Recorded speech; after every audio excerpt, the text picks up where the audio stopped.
오늘부터 저와 함께 이제 수요일 날 새롭게 이제 에스겔서 말씀을 같이 살펴보려고 합니다. 에스겔서는 읽어보신 분들, 읽다가 포기하신 분들 포함해서 읽고도 문자는 읽었는데 뜻이 무엇인지 굉장히 어려운 본문이라고 생각하는 게 정상입니다. 처음부터 끝까지 1장부터 48장까지 일상적인 삶 가운데 등장하지 않는 수많은 이상하고 신비로운 이야기들로 가득 차 있습니다. 그래서 우리는 지금까지 설화체 본문, 그리고 강화체 본문, 시 본문들을 저와 함께 살펴봤는데, 이제 금년 마지막까지 이 묵시, 예언, 이 묵시와 예언이 가지고 있는 이 특징을 함께 보면서 특별히 에스겔서를 우리가 같이 보려고 합니다. 이 에스겔서가 갖고 있는 이 성경 전체에 있어서 어떤 위치에 있느냐, 이 에스겔서를 사람들이 구약의 요한계시록이다 이렇게 얘기를 합니다. 읽어보신 분들은 좀 같이 공감이 되실 거예요. 우리가 오늘 읽었던 이 에스겔 1장부터 다른 어떤 여타의 선지자들을 통한 하나님의 말씀과 뭔가 다르게 하나님의 그 보좌에 대한 그 형상을 구체적으로 이야기를 하고 있습니다. 이게 바로 요한계시록 4장에 나와 있는 바로 그 말씀과 일맥상통합니다. 우리가 다른 곳에서 이사야서 6장에서도 그 하나님의 여호와의 보좌를 본 이 이사야 선지자에 대한 말씀을 우리가 알고 있어요. 하지만 이렇게 세세하게, 이렇게 자세하게 이렇게 펼쳐놓은 그런 이야기는 에스겔서가 유일합니다. 뿐만 아니라 이 에스겔서 중간중간에 우리가 알고 있는 그 수많은 이야기들이 나옵니다. 어떤 이야기들이 있죠? 가장 유명한 말씀이 마른 뼈 환상, 에스겔서 37장에 있는 마른 뼈 환상이 있었고요. 또 성전 환상, 에스겔 43장부터 시작되는 이제 성전 환상이 나오고요. 그리고 도대체 이게 왜 나왔는가? 그 큰 그림에 대해서는 우리가 생각해 보지 않고 그냥 하나의 이상과 계시로만 생각해 보셨던 분들이 아마 많으실 겁니다. 그래서 우리는 이 에스겔 전체를 다 강해할 수는 없지만 이 가장 뼈대가 되는 그 말씀들을 통해서 하나님께서는 도대체 이 에스겔 선지자를 통해서 무엇을 말씀하시고자 하는가, 그것을 우리가 앞으로 살펴볼 겁니다. 요한계시록이 방금 전에 그 에스겔을 구약의 요한계시록이라고 말씀을 드렸는데, 우리가 앞으로 이루어져야 될 그 요한계시록의 미래적인 해석 측면에 있어서 이 요한계시록이 아직 이루어지지 않은 하나님의 예언의 말씀이라면, 그렇다면 그것 가운데 중요하게 형성하고 있는 이 에스겔과 그리고 스가랴 그리고 다니엘서, 이 구약에 있는 말씀들, 이 예언서를 보는 눈이 있어야 이 요한계시록을 우리가 또 잘 이해할 수가 있는 거예요. 자, 우리는 이 에스겔 선지서 첫 시간에 이 묵시가 가지고 있는 그 특징과 묵시를 우리가 앞으로 보게 될 때 주의해야 할 상황을 제가 말씀을 드리고, 그리고 오늘 본문으로 들어가겠습니다. 이 묵시라는 것은 우리가 잘 알듯이 이 현재를 살아가고 있는 우리들 가운데 어떤 그 영향을 줍니다. 미래적인 이야기이지만 현재의 우리의 삶에 영향을 준다라는 거예요. 우리가 요한계시록을 봤을 때, 제가 예전에 요한계시록이 말씀하시는 게 크게 두 가지다. 무엇이었습니까? 끝이 있다. 끝이 있다. 끝이 없는 것처럼 살아가는 이 세상 사람들 가운데, 그리고 끝이 없을 것만 같은 이 고난 가운데 끝이 있다. 두 번째 주된 내용은 무엇입니까? 그리스도의 나라와 그리고 그의 백성들은 반드시 승리한다.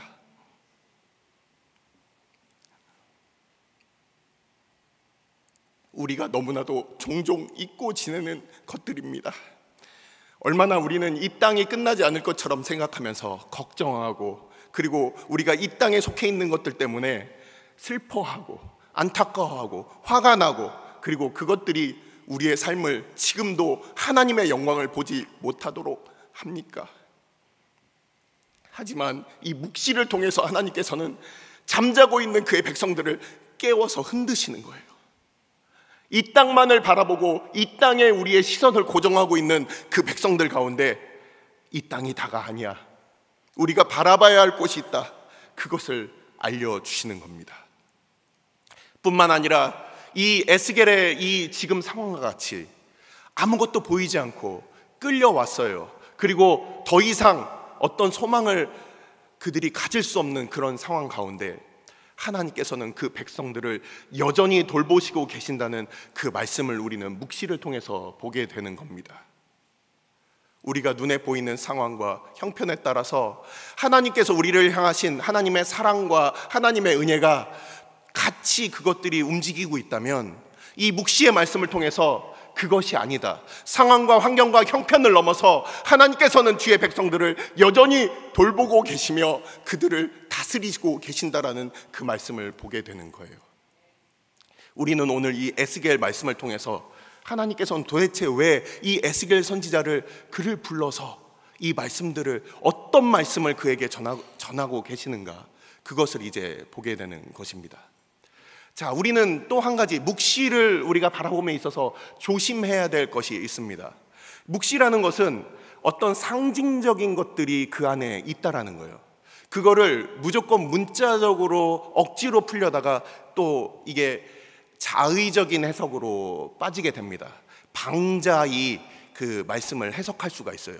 그래서 이 묵시를 우리가 두려워하고 읽기를 두려워하는 이유는 무엇입니까? 성경 전체의 큰 틀을 우리가 알지 못하기 때문에 혹시라도 잘못된 길로 빠질까 봐 그렇게 이제 걱정을 하게 되는 것입니다. 실제 그랬던 사람들이 많이 있었습니다. 한국에 있었던 그 1920년대부터 있었던 수많은 그 이단들도 이 묵시를 잘못 해석하고, 그리고 그 묵시에 대한 적용을 바로 그 교주들 자신에게 그렇게 적용함으로 인해서 잘못된 길로 빠져들었다는 것이죠.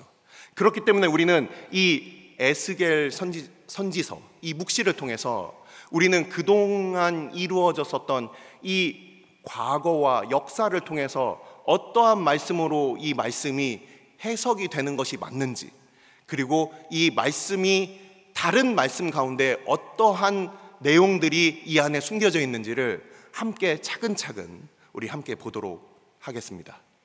자, 오늘 본문으로 들어갑니다. 오늘 본문은 30년째 30해 되는 바로 네 번째 달 5일이 되는 때가 바로 이르는 것입니다. 도대체 이때가 언제냐?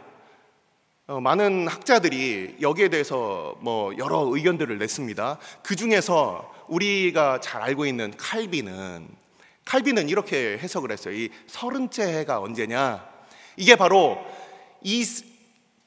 이스라엘과 유다 중에서 이제 북이스라엘은 722년에 멸망을 했고, 이미 멸망했고, 586년에 이제 멸망하기 전에 유다에 있어서의 마지막 선왕이었던 바로 요시야 왕의 그 개혁 사건을, 아마 그 다시 유월절이 지켜지기 시작했던 그 개혁의 연도를 이 기준으로 아마도 이 에스겔은 그 하나님의 말씀이 다시금 하나님의 백성들 가운데 시작된 그 해를 기준으로 이 30년을 삼았을 것이다 라고 이렇게 칼빈은 주장을 하는 거예요. 또 다른 성경학자들은 어떻게 주장을 하냐면, 민수기 4장 말씀을 보면 거기에 이 레위인들이 이제 성전에서 일하고 성막에서 일하게 되는 그 나이의 기준을 이야기를 합니다. 그게 몇 살입니까? 30살에서 50살, 30살에서 50살까지의 그 나이를 기준으로 아마도 에스겔이 이제 하나님 앞에 그 백성들을 이끌어 나가는 그 제사장과 같은 그 역할이 이제 그 나이가 도래했기 때문에 이제 이 이상을 보여줬다. 둘 중에 어떤 해석이든지 상관없습니다. 아마도 에스겔의 젊은 시절로서 우리가 해석을 한다면 그 두 번째 해석이 맞을 수도 있고, 그리고 우리가 전통적으로 칼빈과 같은 해석을 한다면 그러면은 이 요시야의 개혁으로부터 이제 멸망해버린 이 유다 땅에 대한 하나님의 그 구원의 계획으로 함께 살펴봐도 됩니다. 자, 오늘 말씀을 보니까 어떻게 시작을 하느냐, 이 에스겔이 그발 강가에 있었다. 이 중에서 그 성경에 대해서 많이 읽으신 분들은 아마 이게 무슨 뜻인지 아실 거예요. 이스라엘 백성들이 하나님 앞에 범죄를 계속해서 저질렀습니다. 언제부터 했습니까? 아담 이후로부터 계속 범죄를 저질렀어요. 그러면서 하나님께서 이 노아를 통해서 이 세상을 심판하신 것처럼 끊임없이 하나님 앞에 이렇게 범죄하던 이 이스라엘 백성들을 향하여서 하나님께서 결국 이거 이스라엘뿐만 아니라 유대에도 이제 문을 닫도록 해야 되겠다, 이렇게 결정하시고 결심하신 때가 있었다는 겁니다. 그게 바로 이 므낫세 왕이 히스기야의 아들이었습니다. 이 므낫세 왕이 하나님 앞에 끊임없이 범죄하자 그 왕과 함께 영향을 받았던 모든 백성들이 다 함께 타락하는 그 모습을 보시고 이제 유대 땅을 문 닫아야 되겠다, 이 결정을 하신 것입니다. 그래서 그 이후에 이제 하나님의 말씀이 므낫세 이후에 바로 멸망시키지는 않고 방금 말씀드렸던 요시야 왕의 개혁의 마지막 불꽃을 사르고 나서 이제 유대의 왕국은 완전히 문을 닫게 됩니다. 바로 그러한 하나님을 떠나 있는 이 백성들 가운데 하나님께서 이들을 멸망하시는 바로 그 바벨론 유수를 통하여서 이 백성들은 이 예루살렘으로부터 동쪽으로 멀리 떨어져 있는 곳까지 그들이 끌려가게 됩니다. 무려 3번에 걸쳐서 끌려가게 됩니다. 첫 번째는 605년 여호야김 왕 때였고, 그리고 두 번째가 바로 이 에스겔이 포함된 이 두 번째 2차 포로 때입니다. 아직 멸망하기 직전이에요. 멸망하기는 전이지만 두 번째 2차 포로로 끌려가게 됩니다. 605년도 여호야김 때 끌려갔던 그 포로가 바로 우리가 잘 알고 있는 다니엘입니다. 이 두 번째 포로 여호야긴 왕이 끌려가게 되는데, 우리가 열왕기하 24장 말씀을 보시면 거기에 이제 10,000명 정도가 끌려가게 되는 거예요. 하나님의 용사들 7,000명과 그리고 이 대장장이들, 손재주가 뛰어난 사람들 1,000명과 그리고 나머지 이 귀족들이 같이 끌려가는 장면이 나옵니다. 그래서 총 10,000명이 끌려가게 되는데 이 에스겔도 그때 끌려가게 됩니다. 여호야긴 왕과 함께. 그래서 바로 이 여호야긴 왕이 사로잡힌 지 5년 그달 초다세라, 바로 여호야긴 왕이 597년에 끌려갔고, 바로 592년, 주전 592년도에 바로 이 말씀이 임하게 되는 거예요. 오늘 배경이 그렇다는 겁니다. 자, 함께 사로잡혀 가서 그발 강가라는 곳이 있었습니다. 이 그발 강가라는 게 지금 여러분들 보실 때 이렇게 사선 방향으로 강 2개가 흐릅니다. 강 2개가 흐르게 되는데, 터키 북쪽부터 해서 이 강 2개가 흐르게 되는데, 아래쪽에 있는 게 우리가 잘 알고 있는 유프라데스 강이고, 그리고 이쪽으로 위쪽으로 흐르는 게 티그리스 강입니다. 이 유프라데스 강과 티그리스 강이 같이 그 사이에 이제 풍성한 이 농사를 지을 수 있는 그 지역이 있는데, 그 지역을 우리가 갈대아 땅이라고 부릅니다. 그 유프라데스 강과 티그리스 강의 사이 중에서 남쪽 지역을 이 갈대아 지역이라고 하고, 그 지역을 바벨 지역이라고 합니다. 바벨론 지역이라고 합니다. 여기가 바로 갈대아 우르 지역 있는 그런 곳이 바로 이곳이에요. 근데 이곳으로 끌려온 거예요. 처음에 아브라함이 살았던 곳과 가까웠던 곳이고, 그리고 제가 지도를 살펴보니까 예루살렘으로부터 동쪽 직선거리 딱 1,000km, 정동으로 1,000km 지점이더라고요. 이 이스라엘 백성들이 하나님 앞에 범죄하여서 그들이 이렇게 포로로 끌려간 그런 상황입니다. 아까 말씀드렸듯이 용사들과 함께 끌려간 이 에스겔은 그가 레위 지파였고 제사장 가문이었는데, 그가 아마도 이 그발강이라는 것이 자연적인 강도 있겠지만 이 자연적인 강을, 이 지류를 농사의 관계 농업을 하기 위해서 이렇게 인공으로 뚫어놓은 바로 그런 수로를 나타내기도 합니다. 그래서 이 강이라는 이 단어를 사전으로 살펴보니까 아마도 이 그발강은 위에 있는 티그리스 강과 밑에 있는 유프라데스 강 그 사이에 바로 인공적으로 그 운하를 만든 곳이다. 그곳에서 아마도 이스라엘 백성들은 노역을 했을 수도 있고 거기서 농사를 하면서 그 바벨론 백성들을 섬겨야 되는 그런 자리에 아마 있었을 겁니다.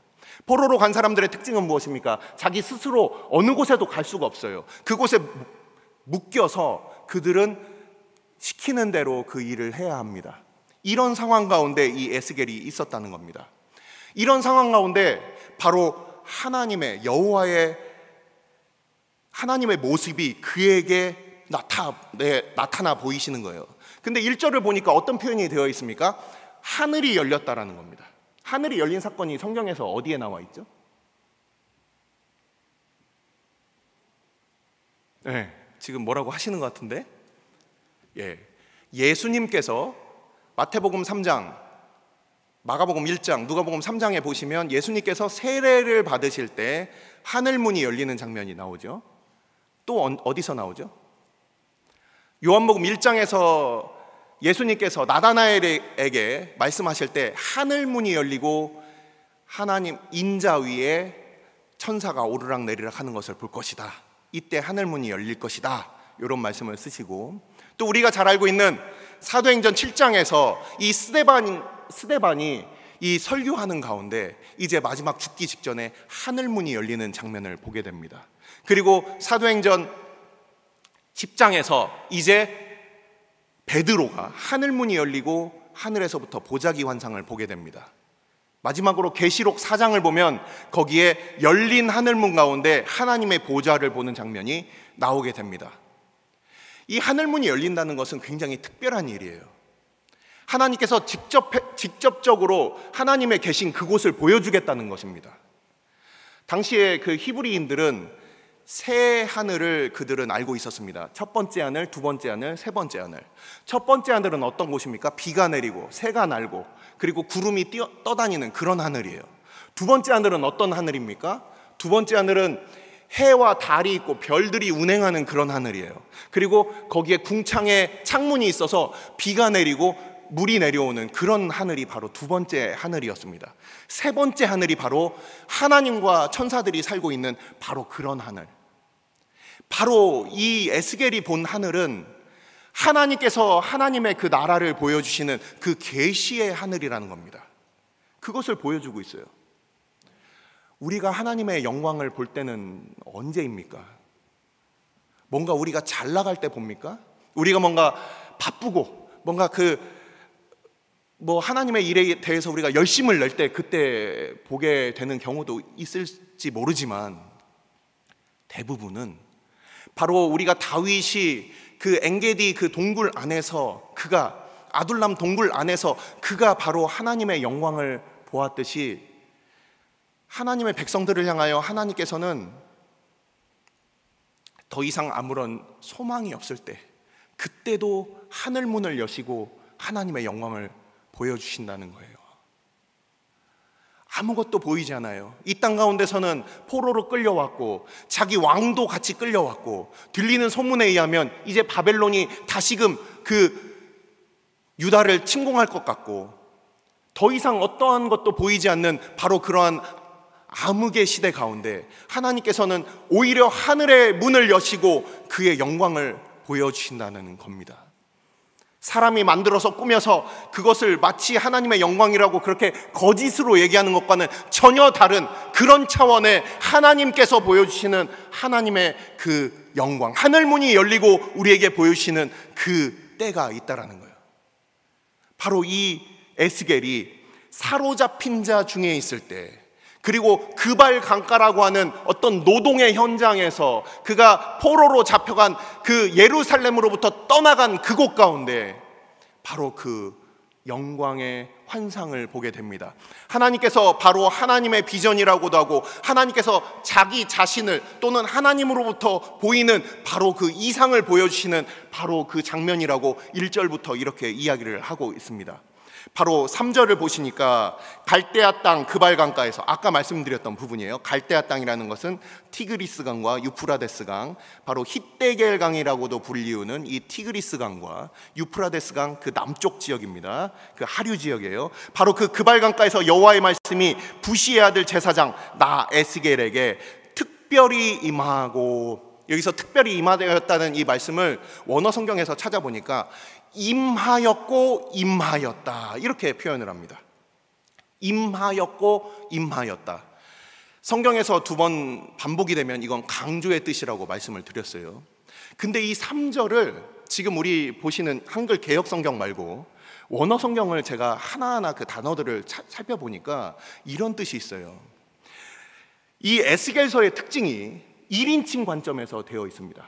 항상 에스겔이 말을 하고 하나님이 말씀하시고, 에스겔이 말을 하고 하나님께서 말씀하시는 이런 구조인데, 바로 이 1장 3절은 3인칭으로 되어 있습니다. 3인칭으로. 우리 개역개정 성경은 이거를 의역해서 그냥 1절에 있는 이 1인칭 시점을 그대로 지금 그 견지하고 있을 뿐이지, 원래 원어를 보니까 이 3절은 객관성을 유지하는 거예요. 내가 뭔가를 보고 나 봤다, 하나님 영광 봤다, 이런 게 아니라는 겁니다. 성경에서 분명히 얘기하는 거예요. 바로 이 제사장의 이 나이가 찼으니 30세가 됐고, 이제 하나님께서 그를 부르셔서 이 백성들을 하나님께로 인도하는 그 일을 맡기시는 바로 그 사건이다. 이것으로서 이 3절 말씀이 바로 임하였고 임하여서 이 에스겔에게 여호와의 권능이라고 하는 것이 바로 손이라는 단어입니다. 원어적으로 손이에요. 여호와의 손이 에스겔에게 임하여서, 에스겔에게 임하시고 임하셔서 바로 이 앞으로의 예언이 이루어지게 될 것이다. 자, 우리는 이 서론을 우리 1절, 2절, 3절을 살펴봤는데, 이제 4절부터 14절까지 말씀과, 그리고 15절부터 24절까지의 말씀, 그리고 25절부터 끝부분의 말씀으로 이렇게 크게 세 부분으로 나뉘게 됩니다. 여러분들이 같이 우리 함께 이 에스겔서 1장을 같이 읽어보셨는데, 지금부터는 가지고 계신 성경 에스겔서 10장을 펼쳐서 손가락을 끼시고 1장과 10장을 왔다 갔다 하시면서 보시면 유익하겠습니다. 1장에 나와 있는 표현이 10장에 나와 있는 같은 표현들이 겹치는 부분들이 많이 있습니다. 그래서 시간 관계상 다 10장을 살펴볼 수는 없어요. 여러분들이 보시면서 집에 가서 한 번 더 읽어보시면 유익할 것 같습니다.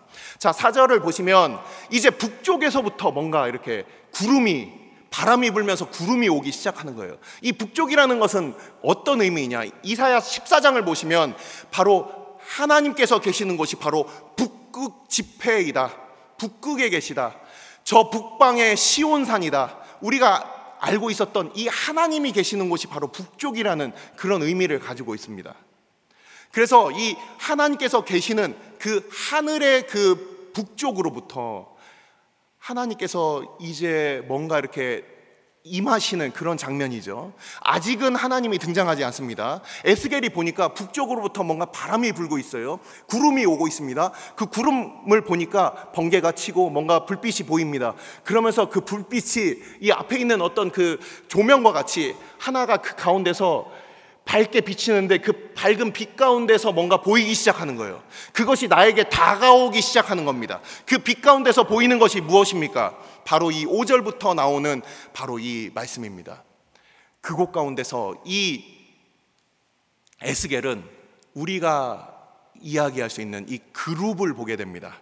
아까 제가 에스겔서 10장을 함께 살펴보시라고 그랬는데, 우리가 이 에스겔서 1장 10절 말씀을 보시면 거기에 이 생물, 네 생물의 얼굴이 나옵니다. 네 생물의 얼굴이 어떻게 되어 있었죠? 전면은 사람의 얼굴, 우측면은 사자의 얼굴, 좌측면은 소의 얼굴, 후면부는 독수리의 얼굴을 가지고 있는 이 신비한 생물이 등장을 합니다. 이 신비한 생물에 대해서 에스겔서 10장을 보시면 거기에서는 조금 다르게 표현이 되어 있어요. 전면에는 사람의 얼굴, 우측면에는 그룹의 얼굴, 그리고 우측에는 사자의 얼굴, 좌측에 소의 얼굴에 있는 곳에 그룹의 얼굴, 그리고 뒤쪽에 독수리의 얼굴. 그래서 우리는 바로 이 등장한 이 네 생물이 바로 그룹이라는 것을 알 수가 있습니다. 하나님께서 에덴 동산에서 아담과 하와를 쫓아내시고 그리고 그 가운데 그룹과 화영검을 두어서 그 에덴 동산으로 들어오는 길을 막게 하셨던 바로 그 그룹입니다. 하나님께서 바로 이 그룹들을 타시고 그 날아다니신다라는 시편 18편과 그리고 사무엘하 22장 11절에 그 다윗의 찬양시에 있었던, 다윗의 승전가에 있었던 바로 그 찬양과 함께 있는 바로 하나님께서 그룹을 타고 다니신다, 이 이미지가 바로 오늘 에스겔서 1장에 나와 있는 이미지예요. 하나님께서 이 그룹들을 타고 다니시는 바로 그 모양으로 나오는데, 이 그룹들에 대해서 여러분들이 자세히 읽어보실수록 더 헷갈립니다. 저도 이거를 몇 번을 봤는지 몰라요. 다양한 역본들과 그리고 그 원어를 보면서도 너무 헷갈리고 힘들어서 이 내용 자체가 이게 이해가 안 될 정도예요. 내가 글자는 읽는데 내용이 이해가 안 되는 그런 어려운 글들 보셨죠? 마치 그런 느낌이에요. 그래서 그냥 이 그룹들에 대해서 제가 대략적으로 설명을 드리면, 이 그룹들은 어떻게 생겼냐, 방금 말씀드린 대로 이 얼굴이 사면에 있고 그리고 날개가 있습니다. 날개가 4개가 있어요. 우리가 잘 알고 있는 이사야서 6장에 나와 있고 그리고 계시록 4장에 나와 있는 이 천사들은 날개가 6개, 3쌍이 있는 그 천사들이 있습니다. 이 천사들은 스랍이에요. 세라프라고 하는 스랍. 근데 이 그룹은 그냥 2쌍을 가지고 있다고 합니다. 그래서 이 2쌍의 날개가 있는데, 이 생물이라고 되어 있는 이 단어가 짐승에 사용하는 생물이에요. 근데 짐승 같아 보이는데 짐승은 아니다. 그래서 사람처럼 생겼다라고 이렇게 에스겔은 그 모양을 묘사를 하고 있습니다. 짐승처럼 생긴 뭔가 생물인데, 뭔가 만들어진 그런 생물인데, 근데 사람처럼 생긴. 그래서 얼굴이 4개가 있고 2쌍의 날개가 있고 그 날개 밑에는 팔이 있습니다. 손이 있어요. 도대체 날개가 있고 손이 있고 손이 그 날개마다 이렇게 있어서 손이 4개라고 생각할 수도 있고 2개라고도 생각할 수 있어요. 저는 그냥 문자 그대로 4개라고 생각을 합니다. 날개마다 손이 있었다. 그래서 4개의 팔을 가지고 있고, 그리고 다리는 쭉 뻗어 있습니다. 그리고 발끝은 송아지 발굽처럼 되어 있었다. 제가 이거 상상이 안 돼서 사진마다 다 찾아봤어요. 송아지 발은 도대체 어떻게 생긴 거야? 예, 쭉 뻗어서 끝이 굉장히 그 발굽이 조금만 보입니다. 말발굽하고는 또 다르더라고요. 그래서 이 에스겔이 봤을 때 다리가 쭉 뻗어 있는데 거의 발바닥이나 발의 모습은 보이지 않는 그런 형상으로 되어 있었고, 그리고 그 모습은 번쩍번쩍 빛나면서 그가 광채가 있는 그런 모습이 바로 이 그룹의 모습이었다. 이 그룹이 바로 그들이 함께 날개를 연하고 있어요. 날개를 이렇게 하늘로 펴서 연하고 있는데 서로 그룹 넷이서 서로 날개를 2개씩 서로 연하고 있는 거예요. 그걸로 날아다니는 겁니다. 그걸로 날아다니는데 무엇을 받치고 날아다니고 있느냐? 그 위에 뭔가 그들의 머리 위에 있는 하나의 또 하나의 하늘을 받치고 그들이 날아다니고 있는 겁니다. 자, 그래서 14절까지 말씀을 보시면 하늘에서 날아다니는 그 모습이 나와 있는 겁니다. 그래서 8절과 9절 말씀을 보시고 그리고 11절과 12절 말씀을 한번 보십시오.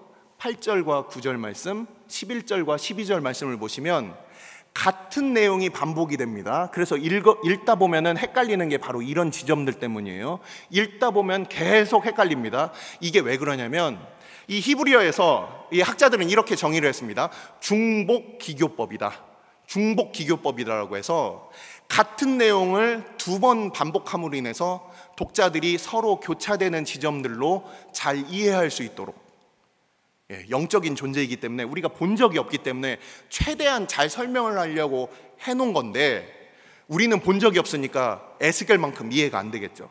그래서 여러분들이 에스겔서 1장 그리고 10장에 나타나 있는 이 천사의 모양에 대해서 한번 여러분들이 검색을 해보시면 사람마다 그 상상도를 다 다르게 그려놨어요. 그래서 저도 이 말씀에 근거해서 이 그룹의 모양이 어떻게 되겠다 이 정도 그냥 상상할 뿐이지 실제 정확한 모습을 아는 사람은 없다. 정확한 모습을 알 필요도 없다. 이 천사들이 얘기하고 있는 그들의 모양이 가지고 있는 그 상징성이 무엇인가를 우리가 오늘 이따가 마지막 부분에서 말씀을 드리려고 하는 거예요. 자, 그래서 우리는 이 에스겔서 1장에 등장하는 이 그룹들의 모습들을 보면 너무나도 신비로운 존재입니다. 그들이 사람처럼 생긴 생물인데 날개가 그렇게 두 쌍이 있고 얼굴이 네 개가 있고 팔이 네 개가 있고 다리가 쭉 뻗은 송아지 다리처럼 생기고 그리고 온몸이 번쩍번쩍한 그런 모습으로 있었다. 이 번쩍번쩍한 이 빛은 어디서부터 오느냐? 바로 오늘 읽은 이 에스겔서 1장 맨 마지막에 있는 하나님의 빛으로부터 그 빛이 이 천사들을 통해서 그들에게 비춰진다라고 우리가 볼 수 있고, 이 바퀴 가운데 있는 이 영도 마찬가지로 하나님의 영이 그 바퀴 가운데, 우리가 하나님의 그 영향력 가운데 그들이 부리는 영이다, 이렇게 생각하면 됩니다. 히브리서 말씀과 연관해서. 자, 너무 어렵게 생각하면 끝도 없으니까 자, 이 정도로 그냥 말씀을 드리고, 방금 말씀드린 대로 이 4절부터 14절까지의 말씀은 하늘에서 날아다니는 그 그룹과 그 그룹의 모습들을 얘기를 하고 있어요. 마치 우리 마태복음 24장을 보시면 우리 주님께서 마지막 때 오실 때 그 묘사를 해놓는데, 인자가 올 때 번개가 동쪽에서부터 서쪽까지 번쩍이는 것처럼 인자에 올 때도 이러할 것이다 라고 말씀하신 것처럼 이 천사들의 움직임을 보니까 번쩍 그 방향을 종잡을 수 없이 날아다니는 모습입니다. 그래서 이 네 천사가 서로 날개를 맞다고서 다닐 때, 보통 예전에 이 마차들은 다닐 때, 우리 자동차 운전하시는 분들 아시죠? 앞으로 갈 때도 이렇게 갔다가 골목길 가면은 뒤로 이렇게 뺐다가 다시 왼쪽으로 이렇게 돌아가는 이런 방식으로 운전을 하는데, 이 하나님의 천사들은 어떻게 움직이느냐? 그냥 동서남북 거리낄 것이 없이 그냥 막 움직이는 바로 그런 동작을 보여주고 있는 겁니다.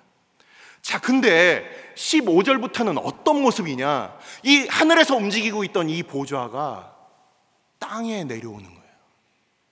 갑자기 그 네 생물들 옆에 바퀴가 보이기 시작합니다. 그 바퀴의 모습은 또 어떻게 생겼습니까? 하나의 그 바퀴 안에 또 바퀴가 들어있는 거예요. 그래서 영어에서 속담에서 이 해석이 굉장히 힘듭니다. 그래서 영어 속담이 생겼어요. 바퀴 안에 바퀴 같은 일이다, 이런 속담이 있다고 하더라고요. 이거 도대체 어떻게 해석해야 되냐? 이런 의미가 되는 거예요. 그래서 많은 학자들이 이 바퀴 안에 또 바퀴가 있다, 그래서 아마도 교차해 있는 그런 동서남북 어디나 달릴 수 있는 그런 바퀴일 것이다라고 생각을 합니다. 그래서 이 네 생물이 있는데 그 옆에 바퀴가 있어요. 땅에 지금 있어요. 그러면서 이 바퀴를 통해서 동서남북 어디든지 갈 수가 있는 거예요. 그 바퀴에는, 그 바퀴의 이 테두리에는 뭐가 있다고 되어 있습니까? 눈이 있다고 되어 있죠. 눈이 있어요. 이 눈이 있다라는 게 뭘까? 너무 신비롭다. 바퀴에 눈이 있고, 이 그룹들의 모습도 굉장히 우리가 상상하기 힘든 모습인데 바퀴가 있고 바퀴에 또 눈이 있어요. 와, 이게 도대체 무슨 일이냐? 하지만 이 바퀴에 대한 해석만 하고, 그리고 이 전반적으로 이제 마무리를 하겠습니다. 이 바퀴라는 것에 있어서의 그 눈은 뭐냐? 이 바퀴의 눈은 온 세상을 다니시는, 이 바퀴가 단지 하나님께서 이 하늘에서만 왔다 갔다 그 번개와 같이 이쪽 저쪽 다니시는, 날개로만 날아다니시는 분이 아니라, 하나님께서 그 보좌를 떠받들고 있는 이 네 생물들이 그 영이 인도하는 대로 어느 쪽으로든 그들이 빠르게 다닐 수 있는데, 이 땅에 임하여서도 뜻이 하늘에서 이루는 것 같이 땅에서도 이루어지는 바로 그 일들을 신속하게 이루시는 바로 그런 모습으로 이 나와 있는 거예요. 그래서 하나님의 보좌가 동서남북 어디든지 막힘이 없이 그가 다니시면서, 그 눈이라는 것은 바로 온 세계를 다니시면서 사람들을 감찰하시는 바로 여호와의 영으로 우리가 다른 본문에서 찾아볼 수가 있습니다. 제가 한번 그 관련된 말씀을 제가 찾아서 읽어드리겠습니다. 역대하 16장 9절 말씀입니다. 여호와의 눈은 온 땅을 두루 감찰하사 전심으로 자기에게 향하는 자들을 위하여 능력을 베푸시나니. 아멘. 바로 그 눈, 하나님께서 모든 것들을 이 땅에서 감찰하시는, 동서남북 어디서나 함께 하시고 감찰하시는 그 눈이 바로 그 바퀴에 달려있다는 겁니다. 자, 그래서 이 천사들의 날개는 어디든지 날아갈 수 있는 그들의 모든 곳을 두루 행할 수 있는 곳, 바로, 그리고 하늘뿐만 아니라 이 땅에서도 그 바퀴를 통해서 모든 것을 갈 수 있고, 그들의 손을 통해서 그들을 도와줄 수 있는 바로 능력을 나타내고 있으며, 그 날개 밑에 있는 그 손이 바로 그것을 나타내고 있으며, 바로 그 눈을 통해서 모든 것을 감찰하시는 바로 여호와의 보좌를 이렇게 상징하고 있는 거예요.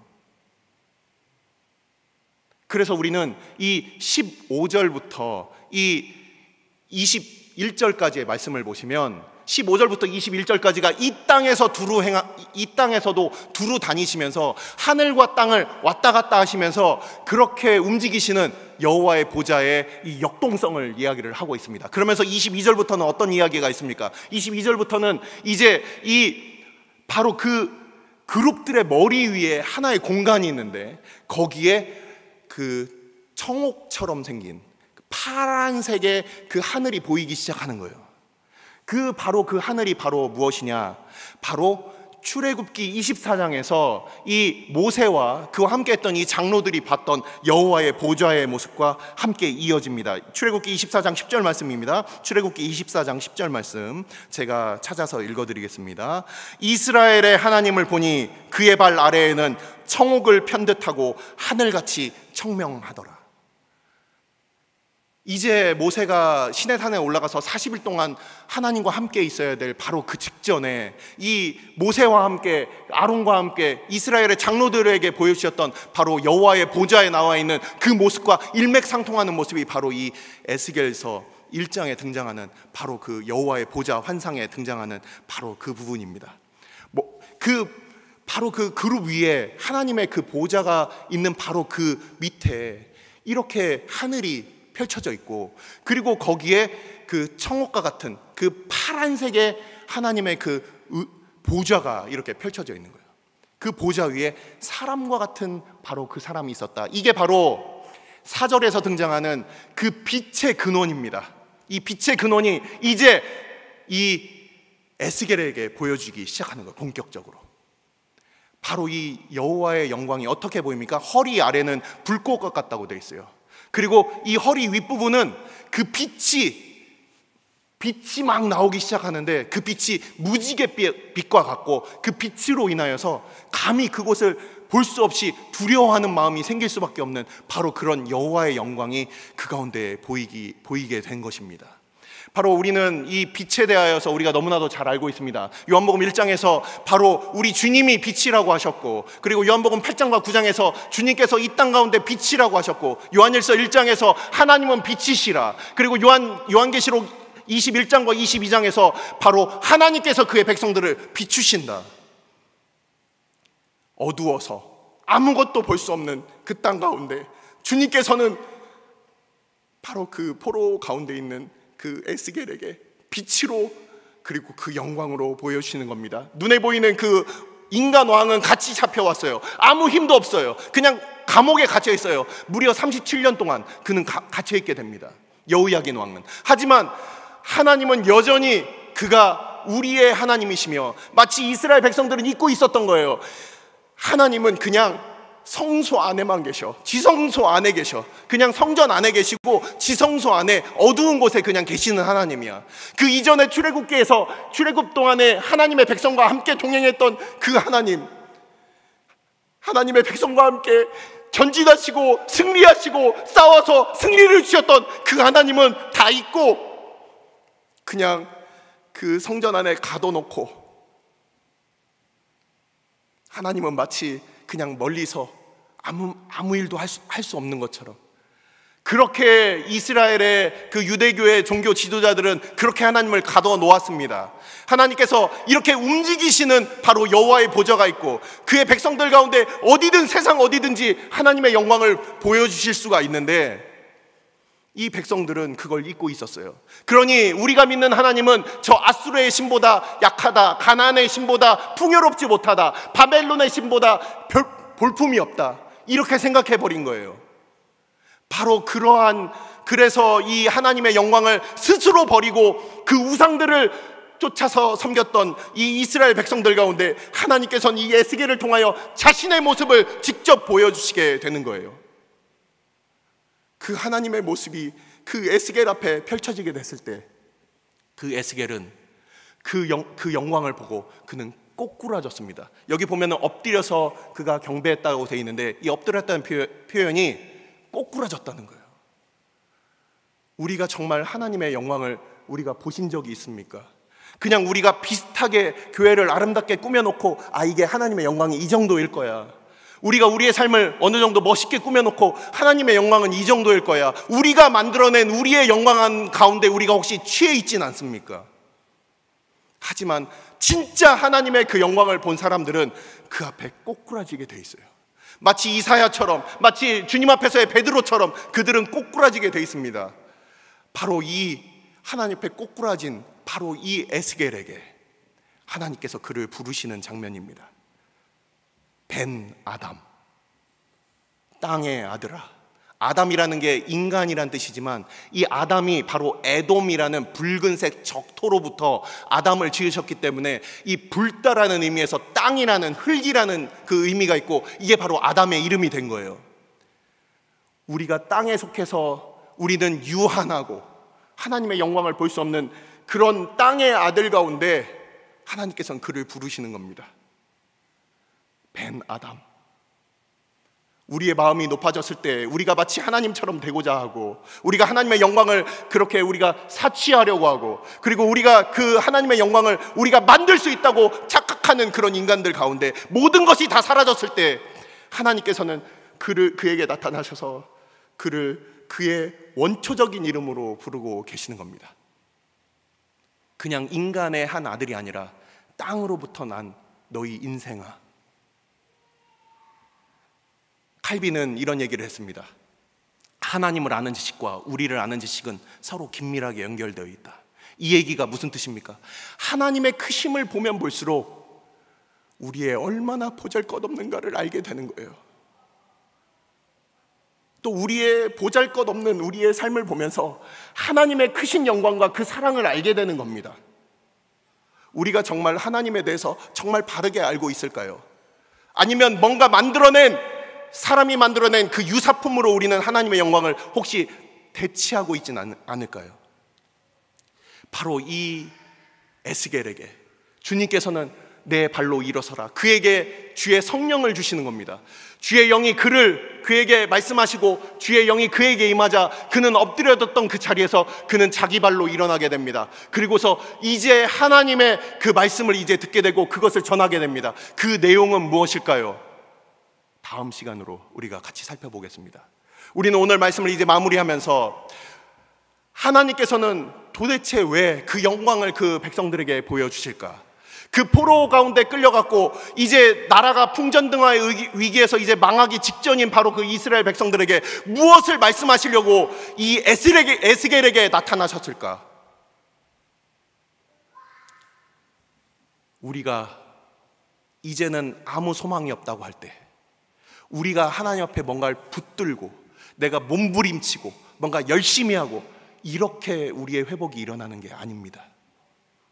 하나님께서 그의 백성에게 오신 거예요.